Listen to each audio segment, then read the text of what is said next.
So Feeney and Heimgartner on row number 1. Van Gisbergen and Brody, row number 2. Yesterday's encounter was a wild top-end journey. Expect more of the same today as Heimgartner converts nicely. But Feeney comes back as he grabs second gear down the inside. And now he moves it up to the mid-road to try and make sure that Heimgartner is high and wide. Who's brave under brakes? Feeney hangs on the inside. Van Gisbergen's gone up to third. Brody's run wide. He might drop a spot in the process. That was a nice manoeuvre there by Heimgartner. They just need to look whether he was able to get out of there. Still in front, he was. Nice move. And he's blocked everybody going down into turn 5. So, nice presence of mind by Andre to stay in second spot there. Check out the gap. Feeney's got 0.6 of a second as they make the run to turn 6 on the opening lap. So he's making great use of fresh air at the moment from Heimgartner, Van Gisbergen, Brown. Golding's come up a spot. Brody did drop a spot. And there's crazy stuff at the back of the pack. Payne's gone off. Declan Fraser's gone off. And does he get it mobile? It's got some substantial rear end damage on that car.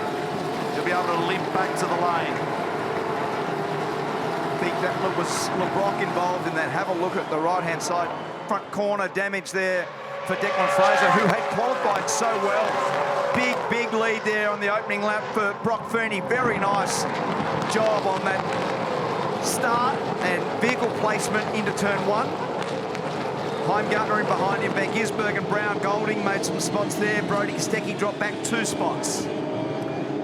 Nothing short of a miracle that Waters is even out there after yesterday's fire. Meantime, look at Van Gisbergen hustling his fellow Kiwi, and he's looking to dive down the inside. Andre knows about it. He covers him. He makes sure that there's a tonne and a half in the way, but he's run a little bit wide. This is an opportunity now for Van Gisbergen. On the outside, then for the crisscross, tries to dive down to the inside for 6. Again, Heimgartner's all over him, and he covers down the inside. So Andre's tyres haven't come up nearly as well as the leaders and perhaps those immediately behind. So he's just holding this group at the moment at bay, but he's got his hands full. And this is what was going on further down the order. Contact between Payne and Fraser. Both cars damaged.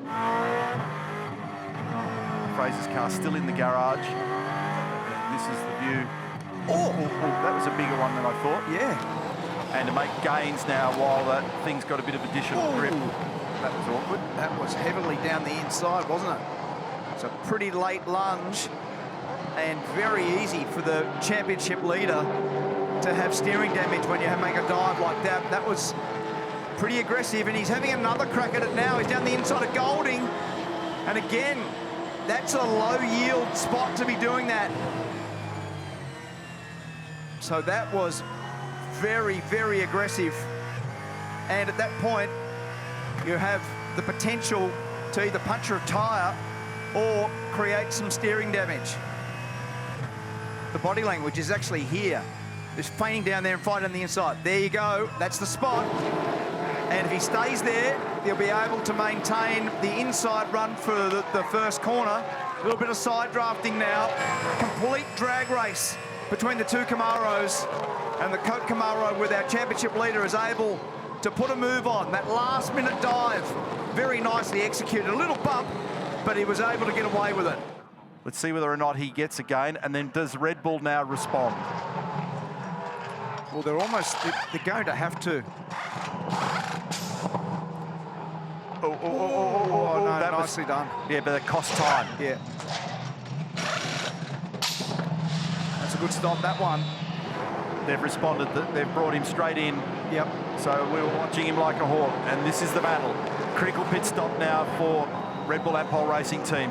Here's who they're racing. Heimgartner on the right-hand side, and he's got pressure as well from Will Brown. Oh, slightly slower on that left rear than ideal. What was the time, and where does he pop out? Here comes Heimgartner. And he needs to get to the inside.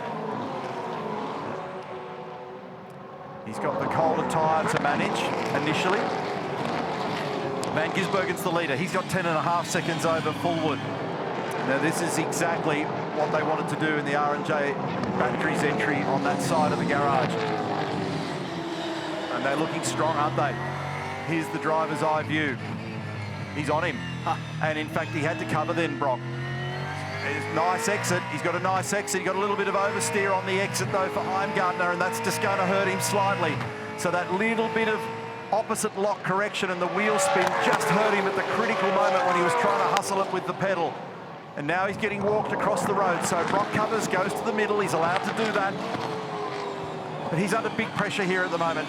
So Heimgartner, who was on the podium with a second position in the first race in Tasmania, he's looking aggressive.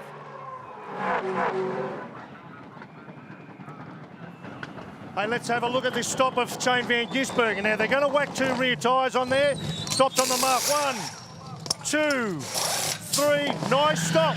Now, what Shane van Gisbergen does really well here, cold rear tyres. He goes out and we monitor their outlaps. He's never the fastest on the outlap. He brings his tyres up nicely to make sure they're really good at the other end of the race. Why didn't Heimgartner undercut Feeney? We had a look at their in-laps.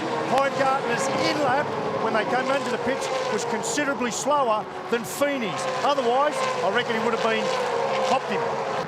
He's right out on the primary line on the run in towards turn 1. Gets it tucked down tighter than Heimgartner, and he's just rattling away on the inside there. Heimgartner covers, though. Next challenge for Heimgartner is to cover down here at turn 5, but he's not been able to do it. And that extra grip is telling. Van Gisbergen gets it done. That was very authoritative. It was a lunge, very well. Here it is on the replay. We caught the back end of this. Nick's going to be in strife for that. So when he's jumped on the brake, he's locked up, and he just centre punched him. Not a big gap there at the moment. Waters down the inside.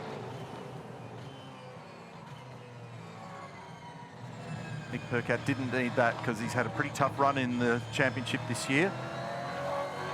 Di Pasquale out positioning Goddard on the inside, but doesn't stay when they get down to the right-hander at turn 5.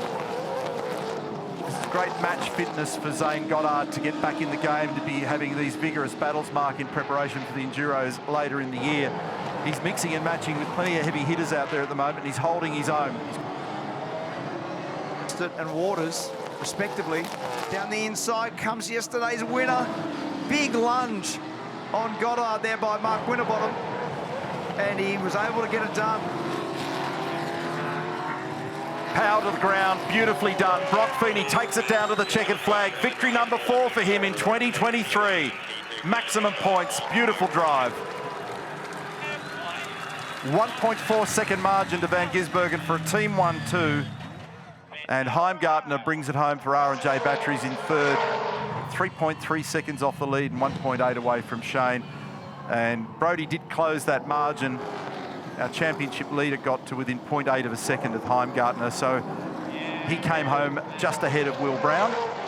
Coca-Cola 4 and 5.